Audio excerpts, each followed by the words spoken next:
요한복음 14장 6절에 있는 말씀 보겠습니다. 요한복음 14장 6절입니다. 제가 봉독합니다. 예수께서 이르시되 내가 곧 길이요 진리요 생명이니 나로 말미암지 않고는 아버지께로 올 자가 없느니라. 아멘. 이 시간 우리 마준이 성도님, 예수께서 이르시되 내가 곧 길이요 진리요 생명이니 나로 말미암지 않고는 아버지께로 올 자가 없느니라. 이 말씀 정말 우리가 잘 알고 있는 요절 중의 요절이죠. 오늘 이 말씀을 가지고 나아갈 방향이라고 하는 제목으로 하나님의 뜻을 전합니다. 오늘 이 말씀으로 은혜 받고 앞으로 우리가 어떤 방향으로 나아갈 것인가 하는 답을 얻는 귀한 은혜의 시간이 되기를 바랍니다. 사실 요즘 참 어디로 나아가야 될지 막막하죠. 중국의 그 고사성어 중에 사면초가라는 말이 있습니다. 아마 다 잘 아실 거예요. 한나라의 용맹한 장수 항우가 아주 그의 용맹을 이렇게 떨치고 있을 그때인데, 초나라의 임금하고 이렇게 전쟁을 하다가 이 계략에 빠져가지고 온 사방으로 전부 초나라 군사들이 둘러싸여 포위를 당하게 됐죠. 근데 그때 그 초나라 군대에서 자기들의 그 고향 노래를 이렇게 부르는 겁니다. 그래서 사면으로 동서남북으로 초나라의 노래가 울려 퍼진다고 해서 나온 고사성어가 사면초가입니다. 그러니까 양사방으로 적들로 꽉 차 있어 가지고 어떻게 할 수가 없는 그런 지경을 우리가 사면초가라 그렇게 이야기하죠. 뭐 진퇴양난이란 말도 있고요. 나갈 수도 없고 물러갈 수도 없고 꼼짝없이 도관에 든 형국이 되었을 적에 우리는 어디로 나가야 할지 참 막막하다, 그렇게 이야기를 하죠. 오늘날 우리 한국 교회와 또 우리 성도님들이 그러한 게 아닌가. 뭐 코로나로 인하여서 어떻게 뭐 마음껏 이렇게 뭘 할 수도 없고, 우리가 지금 함께 모여서 식탁 교제를 멈춘 지도 2년이 넘었습니다. 그렇죠? 그 예배도 지금 딱 이 시간만 이렇게 드리고, 그 외에 모든 어떤 뭐 신방도 그렇고 어떤 활동도 이렇게 제한되어져 있습니다. 사실 이번에 우리 노회에서 이렇게 그 아이들 대상으로 늘 해마다 해오던 게 있었어요. 성경 경시대, 이것도 지금 코로나 때문에 중단을 합니다. 그리고 이번에 청년수련회, 동계 청년수련회도 계획을 했었는데 포스트까지 다 왔었어요. 근데 이게 다 이렇게 무산되었습니다. 무산되고 뭐 어떤 모임도 할 수가 없는 그런 지경이 되어버렸어요.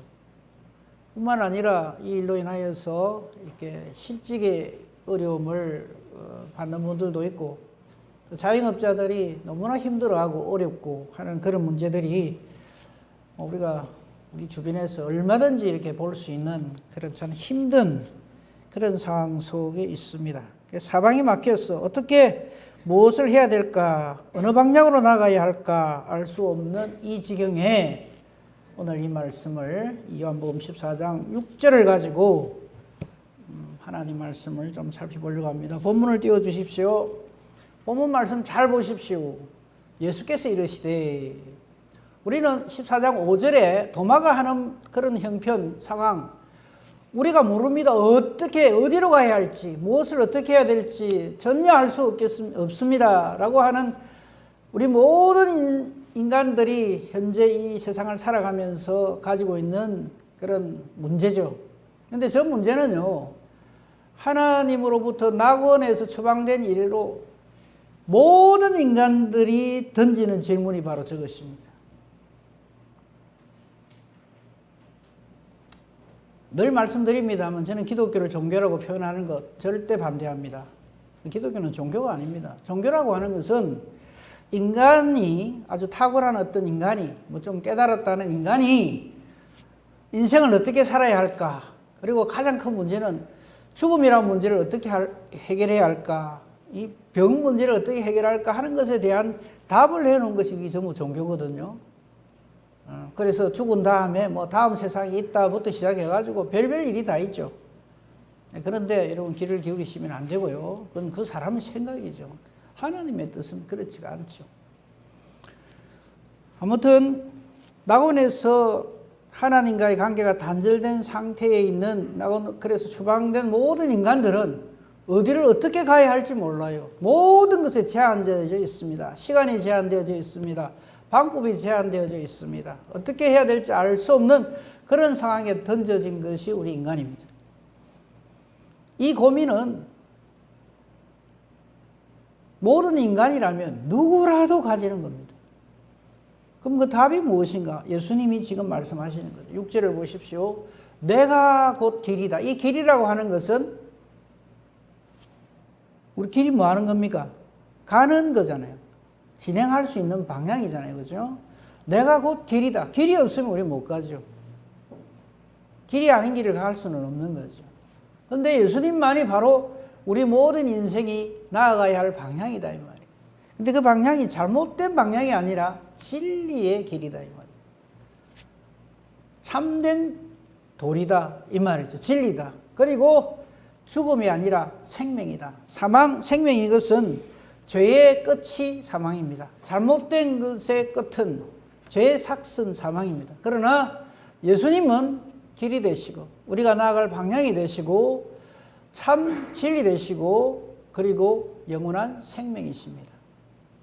그리고 우리 인간이 나아가야 할 방향을 예수님은 저기에서 분명히 말씀하십니다.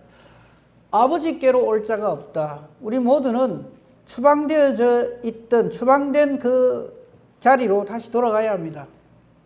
아버지께로 가야 돼요. 근데 아버지께로 가는 방향을 잘못 가르치고 있는 게 다 종교들입니다. 이래 하면 바르게 간다. 이렇게 하는 것이 진리다. 이런데 그건 전부 잘못이고요. 나로 말미암지 않고는 아버지께로 올 자가 없다. 예수님을 통해서만 길이요 진리요 생명이신 예수님을 통해서만 창조주 하나님께로 여호와께로 삼위 하나님께로 갈 수 있고 그것이 올바른 방향이다 하는 것을 오늘 이렇게 예수님께서는 확실하게 말씀을 하고 있는 것이죠. 이런 것들을 오늘 말씀들을 통해서 좀 확인해 보고 은혜를 나누겠습니다. 야고보서 1장 17절 이게 보면요.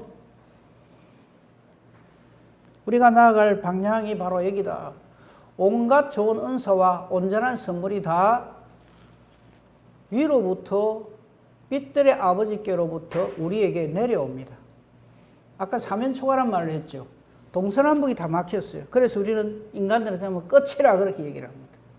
근데 한 가지 열려있는 길이 있죠. 사방이 다 막혀도 하나 열려있는 곳이 있죠. 어디입니까? 지금 그 말씀하십니다. 근데 우리는 자꾸만 어떤 어려움을 당하면 자꾸 이렇게 사방만 살핍니다. 길이 그거밖에 없는 줄 알아요.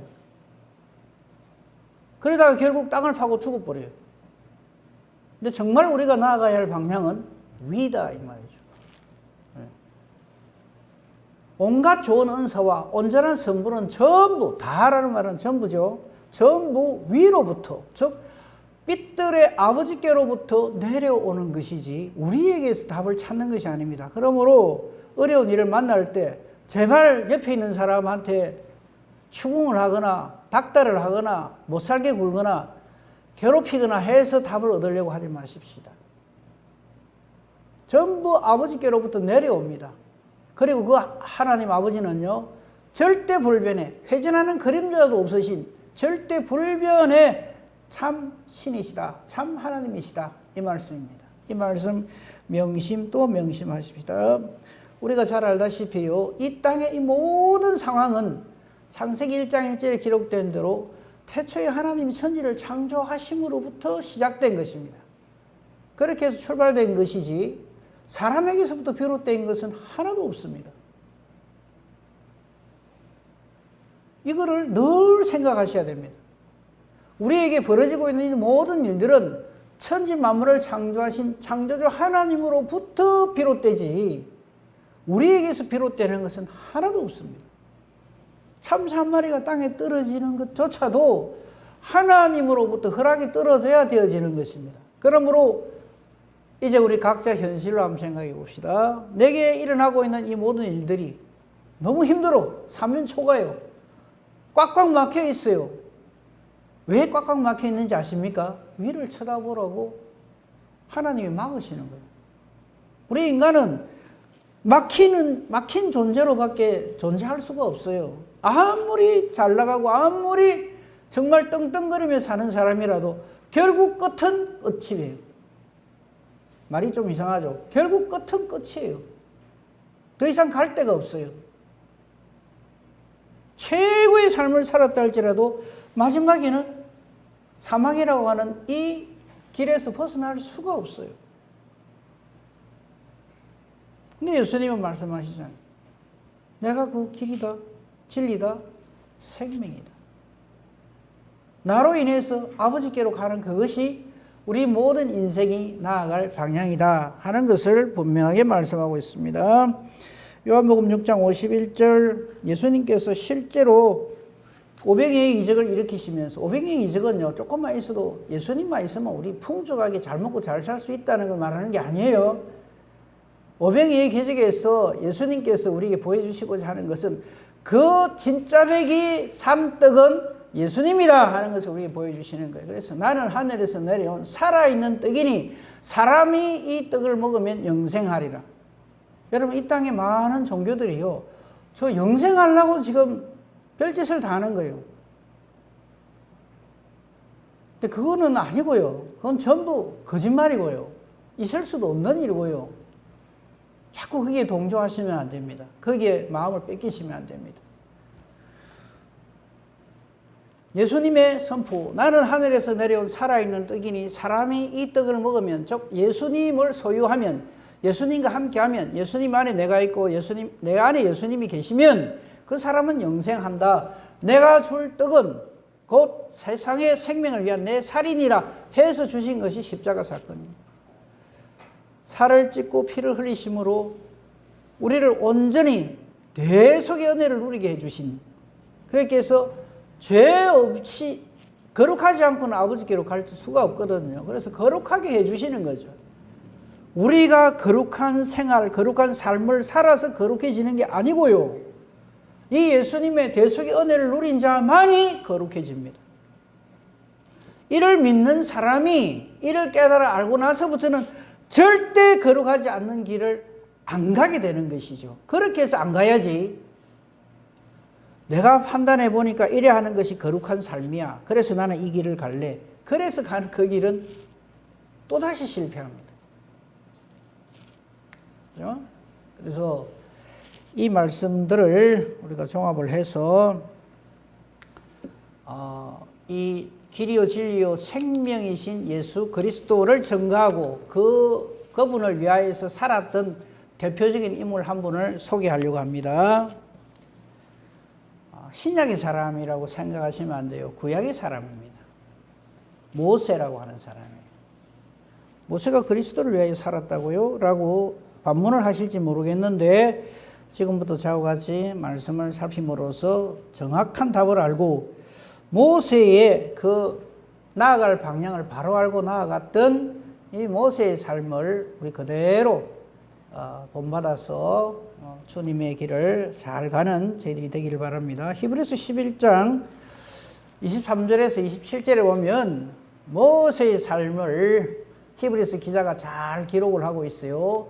믿음으로 모세가 났을 때에 저 상황을요 구약시대로 돌아가서 다 말하려고 그러면 시간이 너무 많이 가니까 우리가 알고 있는 성경의 그 상식을 가지고 한번 생각해 봅시다. 모세가 났을 때 그 당시 이스라엘은 어떤 상황이었습니까?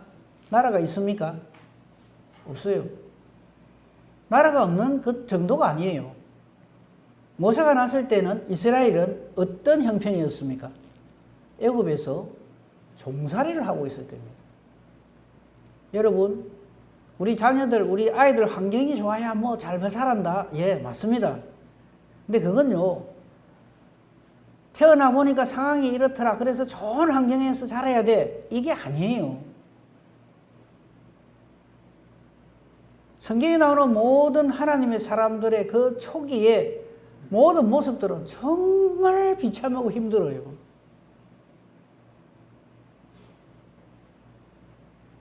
모세가 났을 때에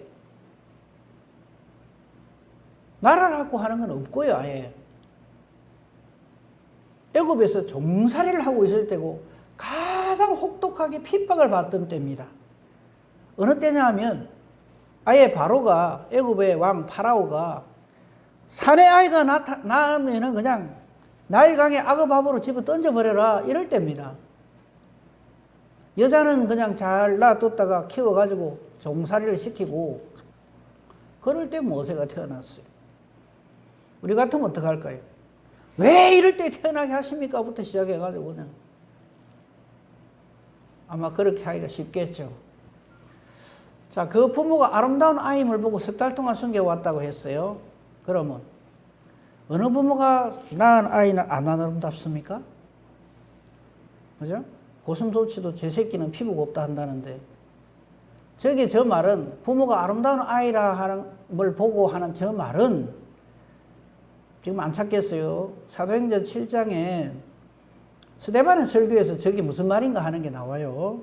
그건 지금 그걸 보려고 하는 건 아니고 나중에 혹시 시간이 있으신 분은 한번 확인해 보시기 바랍니다. 부모가 아름다운 아임을 보고 석 달 동안 숨겨서 왕의 명령, 이 왕의 명령은 나일강에 집어 던지라는 거죠.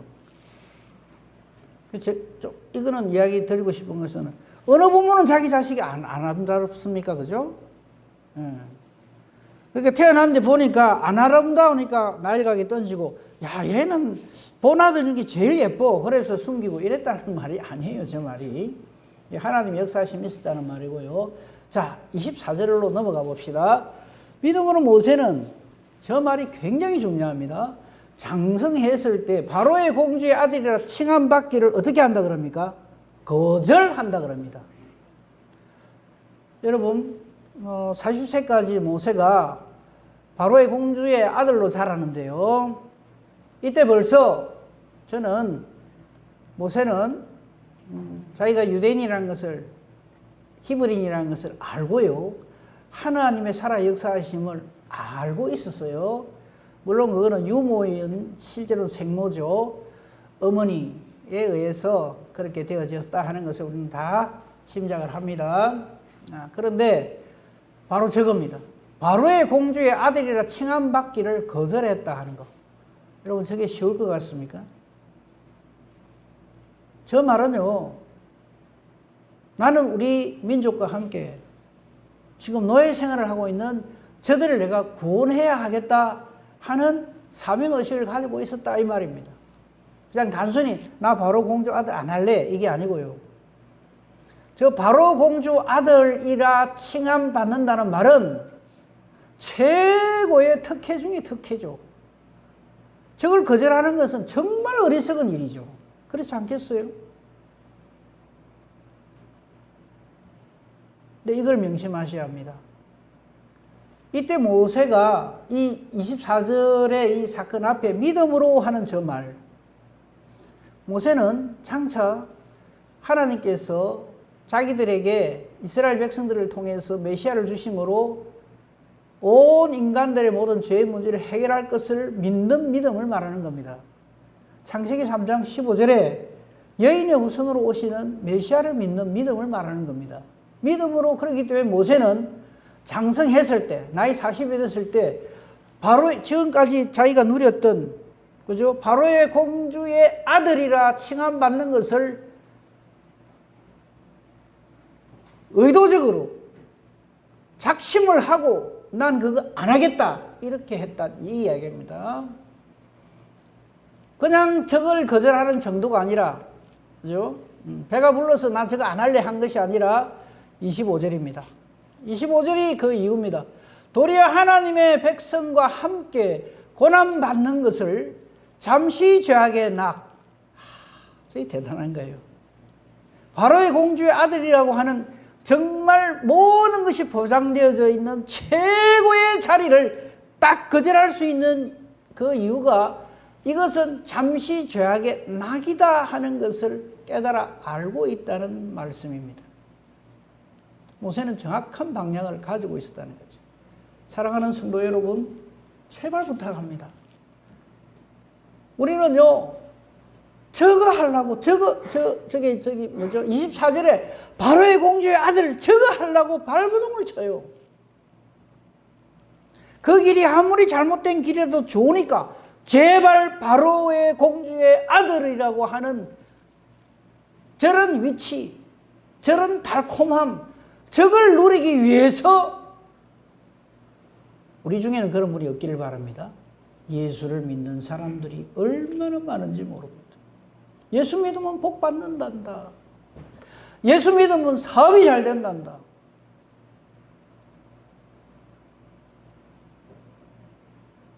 그걸 목적으로 해서 예수를 믿는 분이 우리 중에는 없기를 바랍니다. 저거 보십시오. 저가 24절을 한 이유는 25절에 도리어 하나님의 백성과 함께 고난받기를, 즉 하나님의 백성으로 사는 방향을 잡았다 이 말이에요. 그것을 잠시 죄악을 누리는 것보다 더 좋아한다.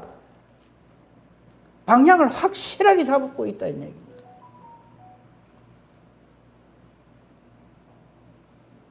사랑하는 성도 여러분, 제발 부탁입니다. 올바른 방향, 나아갈 방향을 바로 잡고 신앙생활을 하셔야 합니다.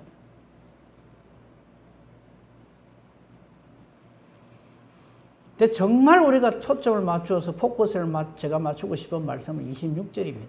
26절을 한번 보세요. 무슨 모세가 예수님을 알고 26절을 보시죠.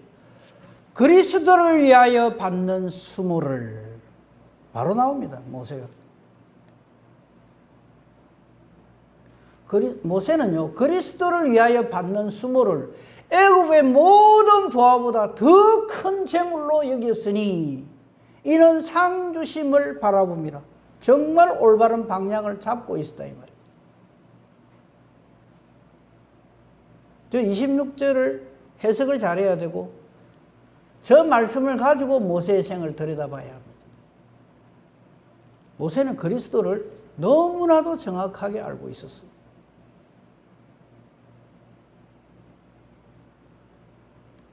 그렇기 때문에 그는 애굽을 떠났고 왕의 노함을 무서워하지 아니하고 보이지 아니하는 자, 즉 여호와 하나님을 보는 것 같이 하며 모든 일에 인내하며 하나님의 일을 충성스럽게 잘 감당했다 하는 말씀입니다.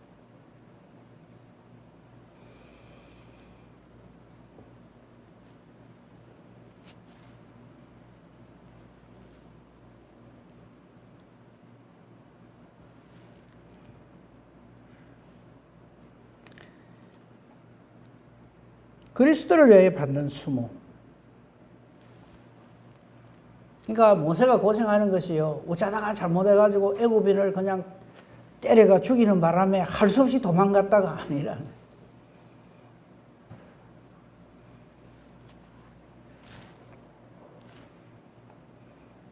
상 주시는 이심, 상 주시는 이신, 삼위 하나님을 바로 바라보고 있었다.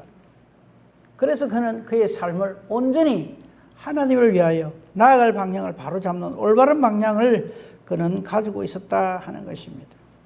그죠? 우리의 삶의 방향이 모세의 저 방향과 정확하게 일치하기를 간절히 바라고 소망합니다. 제발 그렇게 해야 됩니다. 예수님이 이 모세에 대해서 하신 말씀이 있어요. 요한복음 5장 39절을 일단 한번 보십시다. 거기 보면 예수님 당시에는 아직 우리가 가지고 있는 66권이 정립이 안 돼 있을 때입니다. 구약 성경만 있을 때요. 너희가 성경에서, 즉 예수님이 지금 이스라엘 백성들에게 하는 말이에요. 너희가 성경에서, 즉 저때 성경은 구약 성경을 말하는 겁니다. 구약 성경에서 영생을 얻는 줄 생각하고 성경을 연구하고 있지 않냐 이 말이에요. 그런데 이 성경은 딴 거 아니라는 거예요. 곧 내게 대하여 증언하는 것이니라. 이 내가 누구라고요? 예수님입니다. 온 구약 성경은 예수님께 집중되어져 있다 이 말씀입니다.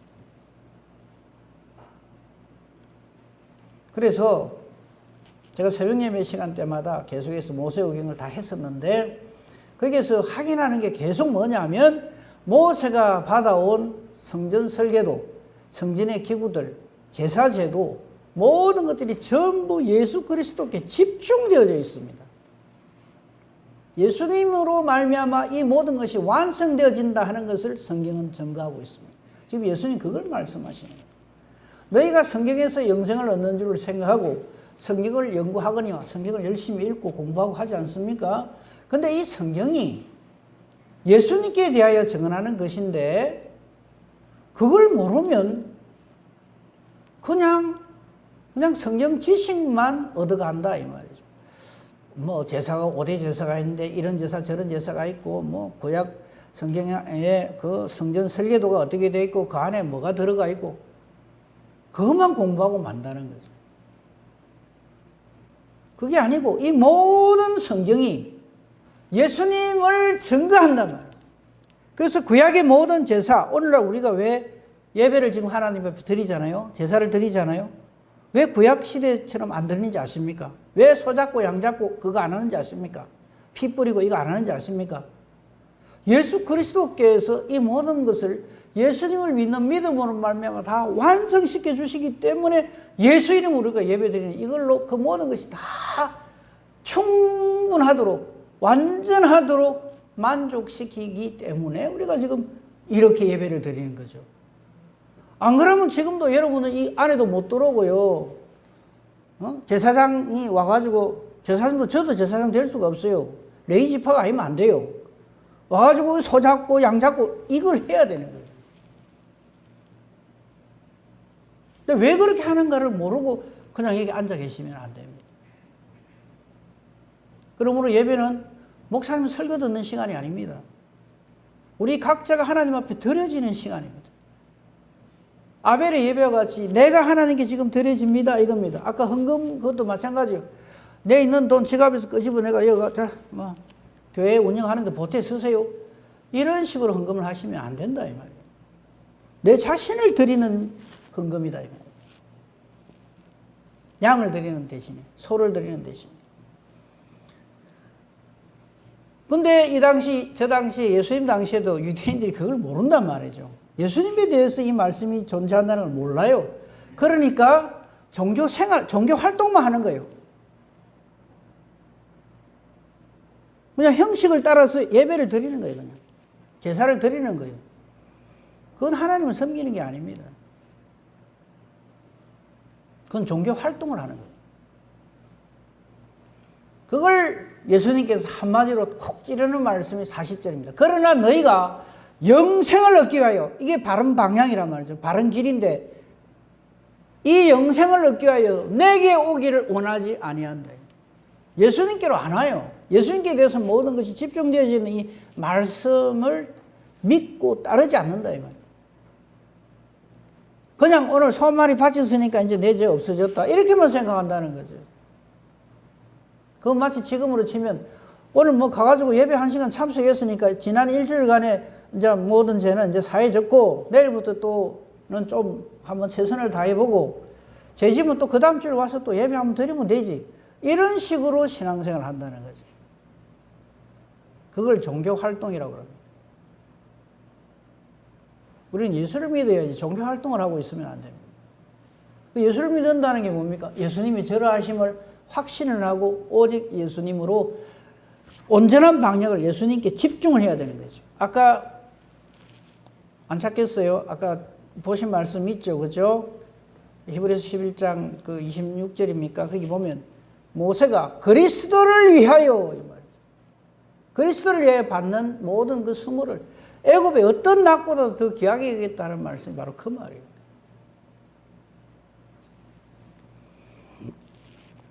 그리고 예수님은 아주 직격탄을 날리죠. 모세와 자신과의 관계를. 그것이 요한복음 5장 45절에서 47절입니다. 제가 지난주에 아브라함에 대해서 얘기를 했더니 누구라고 말 안 하겠습니다. 저한테 와가지고 누가 그랬다. 목사님 이제 아브라함은 귀에 못이 앉을 지경입니다. 예, 제발 좀 그러십시오. 확실하게 아십시오. 저기 보세요. 내가 너희를 아버지께 고발할까 생각하지 말라. 이게 나는 예수님이고요. 너희는 이 세상의 모든 사람들입니다. 아버지는 하나님 아버지입니다. 여호와입니다. 하나님께 고발할까 생각하지 말라. 너희를 고발하는 이가 있으니 곧 너희가 바라는 자, 내가 그렇게 죽고 못 사는 최고로 존경하는 모세라는 분이다. 그런데 너희가 그렇게 바라고 존경하는 모세를 믿었더라면 당연히 나 예수도 믿었을 것이다. 왜? 모세는 내게 대하여 기록했기 때문이다.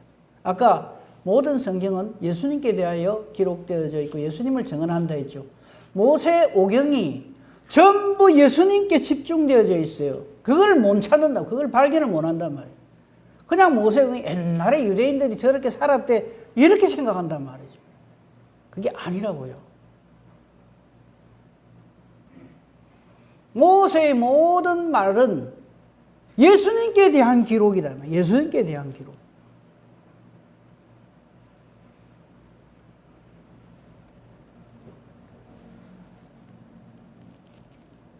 (47절) 보십시오. 그러나 그의 글도 믿지 아니하거든. 모세의 글을 앞에 보고도 그거를 이게 예수님께 대해서 기록한 것이라는 걸 모른다면 안 믿는다. 어찌 내 말을 믿겠느냐. 예수님 말은 더 안 믿는 거예요.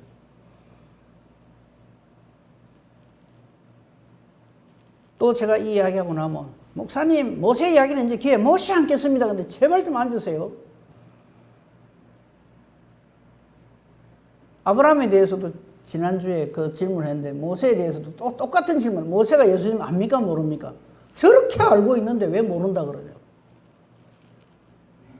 더 확실한 것은요. 마태복음 17장 1절에서 3절을 한번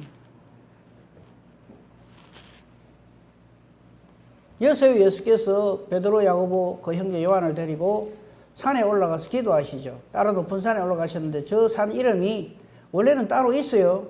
근데 예수님이 저기서 변화되셨기 때문에 그 다음부터 변화산이라 부르는 거예요. 처음부터 변화산이 아니에요. 2절 그들 앞에 변형대사 그 얼굴이 해같이 빛나며 옷이 빛과 같이 휘어졌더라. 예수님이 먼저 쫙 변화된 모습을 보여요. 저희들이 보고 놀라겠죠. 그런데 저렇게 그 얼굴이 해같이 빛나면 옷이 빛과 같이 휘어졌더라 함과 동시에 그때에 모세 엘리야가 예수님과 더불어서 촥 나타나는 거예요. 근데 한 가지 미리 좀 말씀드릴까? 분명하게 좀 이건 사실관계 확인해야 될 게 모세하고 엘리야도 저렇게 막 얼굴이 해같이 빛나고 옷이 빛과 같이 휘어진 게 아니에요. 예수님만 그렇고 즉 예수님이 주연이라 이 말이에요. 모세와 엘리야는 엑스트라예요. 3절에 그때 모세와 엘리야가 예수님과 더불어서 말씀하세요. 저 무슨 말 했는가 하는 건 누가복음의 병행기절에 보면 예루살렘에서 별세하실 것, 즉 여호와 이레 아브라함의 믿음으로 아브라함의 독자 이삭을 바친 그것을 하나님께서는 어떻게 갚으시냐 하면 하나님의 독자 예수 그리스도를 우리를 위하여 내주신다. 그게 여호와 이레예요. 그래서 온 성경은 예수 그리스도께 집중되어져 있어요. 모세와 엘리야가 예수와 더불어 말하는 것을 그들에게 보여주십니다. 일부러 좀 깨달아 알아라고. 모세와 엘리야가 예수님을 모르는 게 아니에요. 너무너무 잘 알아요. 잘 아는 정도가 아닙니다. 예수님이 왜 육신을 입고 이 땅에 오셨는가를 모세와 엘리야가 증거를 해주는 거예요. 유대인들에게, 우리에게도.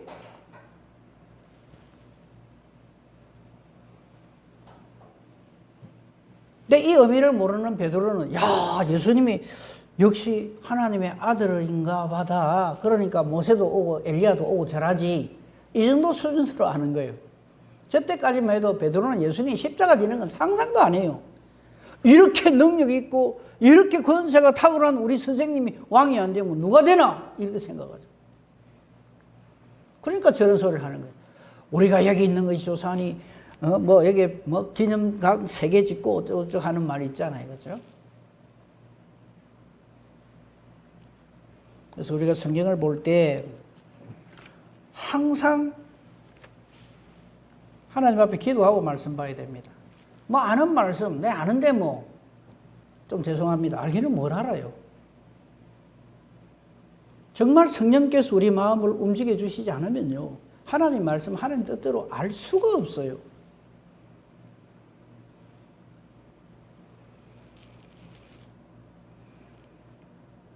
오늘 우리가 나아갈 방향이 무엇인가 하는 것에 대해서 말씀을 제가 전하고 있는데요. 우리는 정말 모세처럼 오직 예수님을 향하여서 예수님을 바라보는 사람이 되어야 돼요.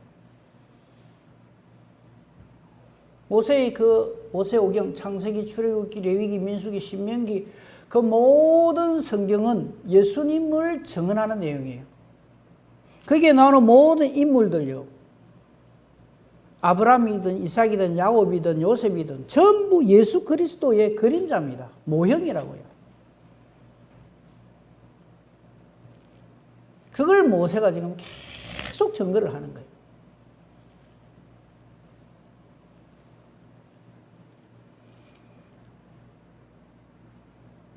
말씀을 정리하는 의미에서 말씀을 좀 찾아보도록 하겠습니다. 우선요, 고린도전서 10장 11절에서 13절 말씀 좀 찾아주세요. 오늘 우리 현실을 맞이한 우리들에게 이 답을 제공합니다. 뭐냐 하니까, 우리가 사면초가 양사방으로 다 길이 막혔다고 생각하잖아요. 그죠? 그래서 나는 이제 더 이상 길이 없어. 난 끝났어.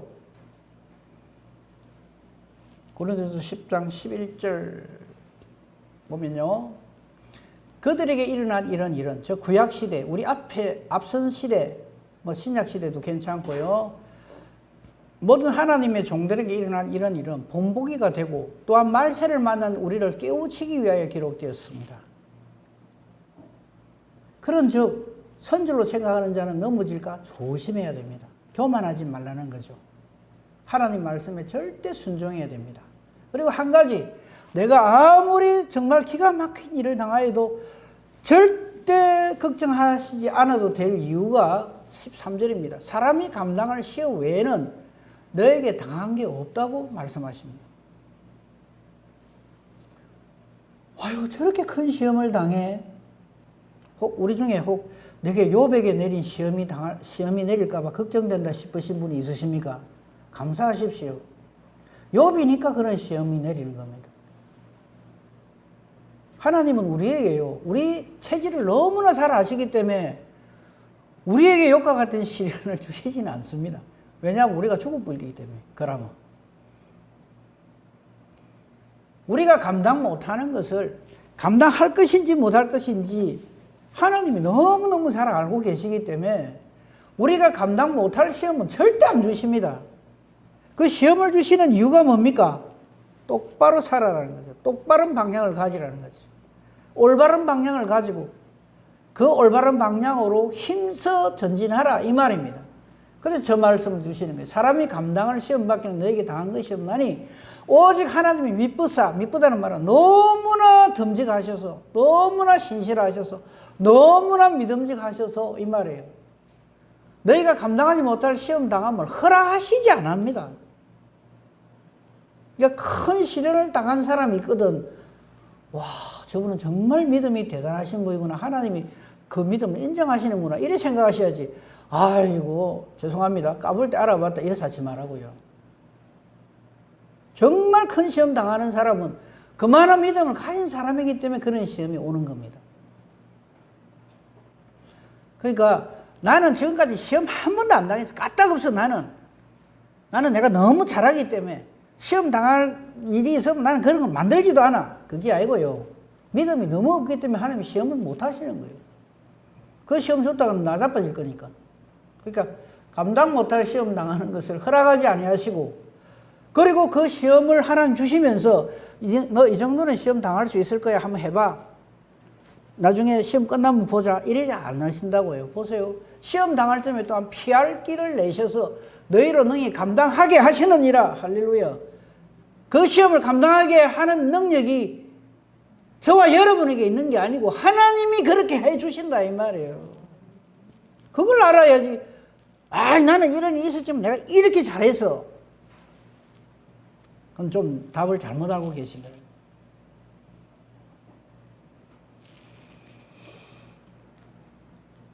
고린도후서 4장 7절입니다. 이건 아주 더 직설적입니다. 7절부터 보면요. 고린도후서 4장 7절 보겠습니다. 우리가 이 보배를 질그릇에 가졌으니 이 보배는 예수님이고요. 질그릇은 우리 자신을 말하는 거예요. 우리가 이 보배를, 즉 예수님을 질그릇 같은 내게 예수님이 계시기 때문에 심히 큰 능력이 하나님께 있고 우리에게 있지 아니하면 우리가 알아야 된다. 이렇게 된 사람은요, 8절 됩니다. 우리가 사방으로 우겨삼을 당해도 사면초가란 말이죠. 옴신할 수 없는, 옴짝달싹할 수 없는 쌓이지 아니합니다. 우겨삼을 당해도 그 사람 안 쌓여요. 끄떡없습니다. 마치 모세처럼. 그 당시 모세를 아는 사람이 모세 하는지 보면 얼마나 답답하고 한심하겠어요. 그 좋은 바로 공주 아들 자리를 왜 거절하냐 이거죠. 그럼 바보가 어디 있냐? 근데 그게 바보가 아니고 최고의 올바른 방향이라는 거죠. 만약에 그때 바로 모세가 그래 나는 이 자리를 떨칠 수가 없어. 바로 공주 아들 자리가 어떤 자리인데? 이라고 그냥 그랬으면 글쎄 뭐 120세까지 살았다 치고요. 그때까지 잘 먹고 잘 살았다는 되는지 모르지만 우리가 알고 있는 모세는 아니죠. 하나님의 사람 모세는 아니라는 거예요. 어느 게 정말 복된 길이고 지혜로운 길입니까? 그 다음 보십시오. 답답한 일을 당하여도 낙심 안 합니다. 어찌 삽니까? 싶은 어떤 질문을 마구 받아도 하나도 안 답답해요. 저거를 사도 바울이 썼는데요. 기쁨으로 감사함으로 그의 서신들을 씁니다. 감옥에 있어도요.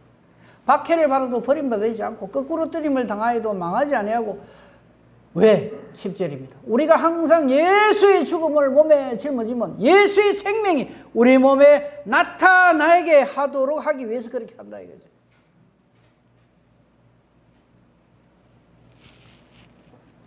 마지막으로 한 말씀만 보고 마치겠습니다. 히브리서 12장입니다. 잘 아는 말씀. 아까 우리 서장님 기도하는데 딱 이 말씀 하시더라고요.